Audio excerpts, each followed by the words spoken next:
Hello, good morning. Welcome to another video.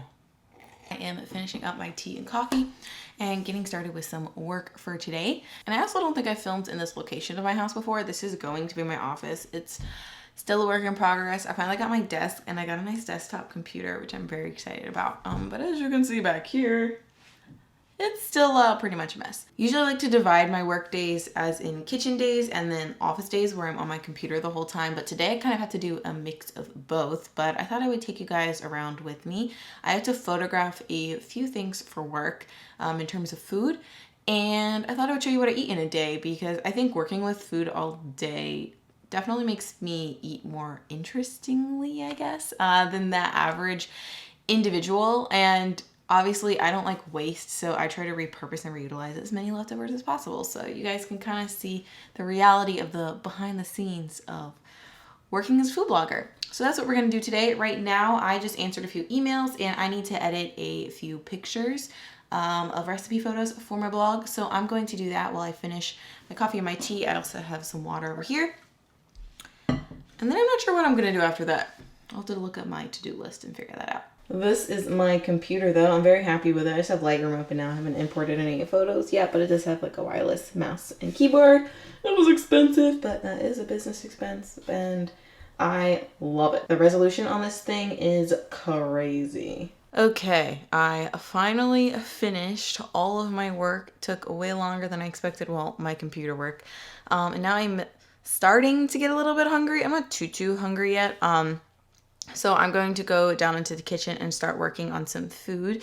So I make recipe content for my own blog as well as I do some freelance work. And I have a couple of projects that I need to work on. So I need to shoot 2 smoothie recipes. And I think I'm going to work on that. And then I'm going to end up combining them or eating one of them for lunch. I'll try to give you guys some behind the scenes too, because I have sort of changed the way I shoot photos now. I used to shoot them with natural light, but now I've actually switched to flash photography, which hopefully you guys didn't notice because that means I'm doing my job right. But I'm going to finish wrapping this up. Just have one more tiny thing I need to do. Then I'm going to head downstairs. I am sitting on my kitchen floor. I just finished photographing the first smoothie and I am going to eat an apple right now. I want to finish the second one and then I'm going to decide which one I want to eat for lunch. This is a Jonah Gold apple, if you were curious. And I will quickly show you my setup right here. So I just took the final shot. I took a few different ones. So this is my setup. It is a blueberry ginger smoothie. And this is kind of what my flash setup looks like. I was taking a long ways photo, so I had to move my other handmade photography board like this way instead of straight up because I usually have it straight up. But I've hand painted these boards myself. That's really easy. And then this is my flash. So the flash itself can mount on top of the camera. This is the camera that I'm shooting with, and then my flash is actually inside this soft box right here. So when you buy a camera flash, it's right over here, the thing with a little red light on it and the green. That's the actual flash. It normally mounts to the camera right here, where this other thingy is, but this is a transmitter, so it wirelessly communicates with the flash, which goes through this soft box, which then it diffuses onto here. I have filmed a few YouTube videos about photography, and when you put a flash on the front of the camera, it's basically front-facing light onto the subject, which creates no depth of field and honestly just looks really bad. So when you use the wireless transmitter, you can control your light, and this diffuser actually acts just like a kitchen window, except it's really nice because I can take photos at any time of the day. And not only that, they're always consistent in terms of the white balance. And I feel like you have more control of the light when you're doing it this way. So it is battery operated. I use rechargeable batteries and it's really easy. It's pretty much the same thing as shooting in manual mode with natural light. You just have to adjust the settings of the flash and the power of the flash, as well as the camera. And I'm not going to lie and pretend that I learned all this myself. If you guys know the Bite Shot on YouTube, I recommend her for beginning photographers pretty frequently. I love all of her videos, and she launched a flash photography food course, and I bought that with my own money, and I taught myself how to shoot in flash from there. So if you're interested in doing that, I will link it below. This is not sponsored in any way, but I just think Joni is awesome and her video is really helpful. So if you're curious and learning, that's what I do now. So I'll show you a little demo. Let me put this further away so just so you guys can see what sort of happens. So my food is here, my flash is here, my camera is here, and when I press the shutter, it's going to release energy from the flash in the form of light onto the objects at the same time that my camera shutter is going to open. And it doesn't matter how bright the external light is. My camera shutter speed, the amount of time the camera is open, is fast enough where it's only going to capture this light here. So I'll just take a quick little long ways image right here. So as you can see, it was very fast, very easy. And then the final image on my camera looks a little something like this. Yeah, that's pretty much how you shoot with flash. It's very much the same as natural light. You just have to figure out how to use the flash. So I'm going to eat my apple like I said I was going to do. And then I'm going to shoot my second smoothie and then decide which one of them I want to actually have for lunch. I just finished photographing a chocolate cherry smoothie. And this one sounds better to me right now. So I'm going to drink this. I have this glass, and then there's a little bit, like, I don't know, maybe like a quarter of a cup of the smoothie that didn't fit in the glass when I was photographing it. Oh, still doesn't fit in the cup, but I'm going to drink that too. And then I also have a little bit left over of this smoothie. I'll show you what I am doing to store this one. I'm just gonna drink this because it won't fit. I decided to freeze it and just put it in an ice cube tray. So I have these reusable like silicone ice cube molds. This is an empty one. I just pour the smoothie in here and I'm just gonna pop this in my freezer. And then when I want a smoothie another day, I'll just blend it with some water, almond milk, and I'll have a smoothie again. I eat smoothies pretty frequently, so I'm sure I'll have it sooner or later. But I'm going to drink my smoothie, and then this little girl is very antsy. I think she's ready to go for our walk, right, Lily? Do you want to go for a walk?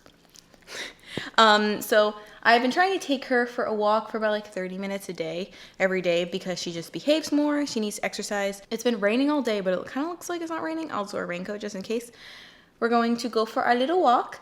Well, first I'm gonna drink my smoothie, then we're going to go for a walk. And then tonight I am going to a yoga class, and then I'm actually staying a little bit after the yoga class because they're having an informational about yoga teacher training. It's something I've been interested in, but it just hasn't worked with my schedule. So I'm just gonna go, and if it works out, it works out. If it doesn't, it doesn't. I know I'll do it at some point in my life, but it's something I'm interested in doing. But I have to shoot one more recipe before I go. It's for vegan pad thai. The recipe is already on my blog. I just need to retake some photographs of it. So I'm going to make it ahead of time and then store it somehow. I just keep it out. It'll be fine. And then we're going to eat those leftovers for our dinner tonight. Dylan is actually going to get off of work and get home before me, so he's going to reheat them. So it is 5:03 and I need to leave for yoga at 5:15. So I was kind of rushing to finish the pad thai. I just finished photographing it and I wanted to show you guys what it looks like because now I'm just going to toss it back in the pan and then have Dylan reheat it for dinner.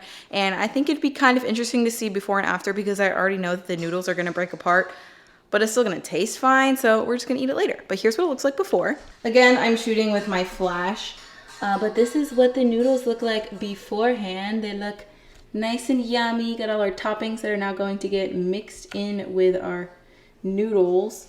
But that's okay. We'll just add more lime juice and tofu scramble and stuff, and it'll still taste good. Okay, bye, I really gotta go to yoga now. I am back from yoga. The meeting went well. Learned a lot. Thinking about doing teacher training, but we'll see. About like 80% chance that I'll do it at this point. But Dylan graciously reheated our dinner. Honestly, these noodle bowls don't look that bad. I mean, the noodles completely fell apart and they are total mush. I'll show you guys. But I still styled them nicely. Honestly, we kind of need bigger bowls, but that's whatever. Say lovey. But these are our bowls. What? Say lovey. Say lovey. There's the noodles, if you can see. They're like literally mush, like tofu scramble. Oh, and there was also extra tofu scramble that I put on the side. Topped it with extra cilantro and more bean sprouts and lime. The peanuts are already mixed in. My bowl and Dylan's bowl.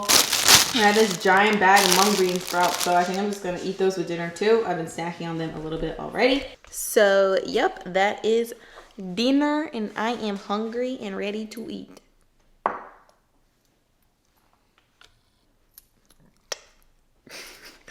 We finished dinner and then I drank this Olipop. It's ginger lemon sparkling tonic.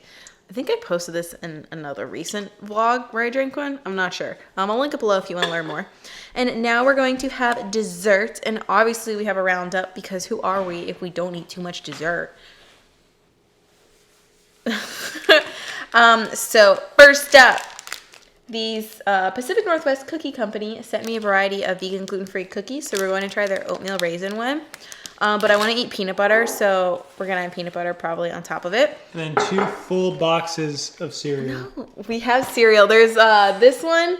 There's not much left of the koala crisp. And then I got more brown rice cacao crisp. I like this brand better. I feel like this one's a little too sweet. But I haven't tried this yet. We tried the circles, the cacao O's. It's the same thing. Oh, it's the same brand.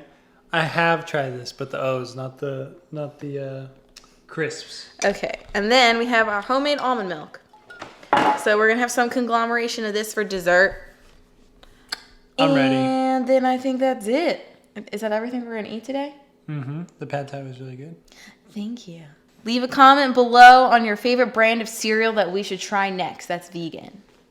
Oh, that's a good one. Do that. Because I'm on a cereal kick. If you watch my old videos, you know I used to be obsessed with cereal and eat it every day for dessert. And I'm kind of starting that new thing again. Any Cinnamon Toast Crunch vegan alternatives, let us know. Dylan needs to know. Okay, I will see you guys in the next video. Thanks for watching and have a great day. Bye. Peace. You always do that. I know.